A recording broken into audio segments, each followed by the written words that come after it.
dito ngayon. Masabi ko lang po ang totoo talaga na yung asawa ko dati nag-dialysis ng 2 months na. Lagi kami babalik-balik sa Notre Dame Hospital kay palagi siya nagpa-dialysis. Una-una, dialysis siya sa isang linggo, 3 beses sa isang linggo magbalik-balik kami sa ospital. Pero nung nagkita kami ni Ma'am Edna Condino, sabi niya sa akin, itry mo daw ito para makakuha ng imong mister, magamit ng mister mo para matingnan natin kung magaling pa ba siya talaga sa sakit niya. Ngayon, nagbili ako ng isang ganito sa kanya. Sabi ko, itry ko lang, ko sa mister ko. Umuwi ako ng bahay, sabi ko ni mister ko, itry mo daw ito. Kasi sabi ni Ma'am Edna Condino, daw ito, try daw natin. Kasi pabalik-balik tayo sa ospital.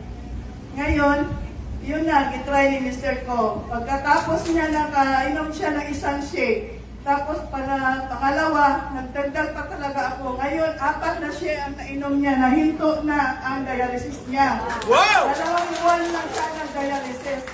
Sa awa rin ng Diyos at sa tulong ni Ma'am Edna Condino sa lahat ng tulong, nagbigay ng kwan sa Diva Secret. Maraming salamat sa inyong lahat, ma'am. Sir, lahat po na sakit ni Mr. gumaling. Wala na po siyang almoranas, arthritis, hindi na po siya nag-dialysis. Andito na po siya ngayon kasama. Ayan, sir. Yan siya asawa ko.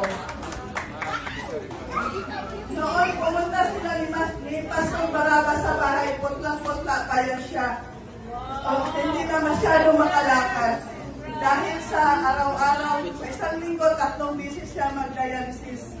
Sa awa din ng Diyos, ngayon gumaling na siya.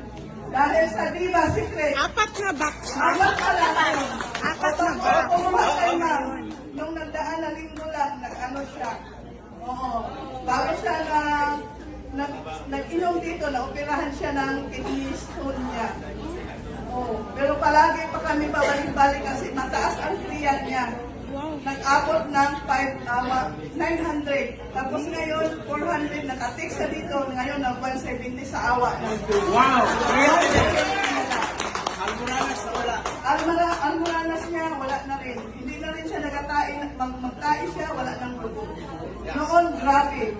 Isang baso ang dugo niya sa loob ng, yung baso ng, sa baso ng CR. Okay, pagpinto muna. Pagpinto.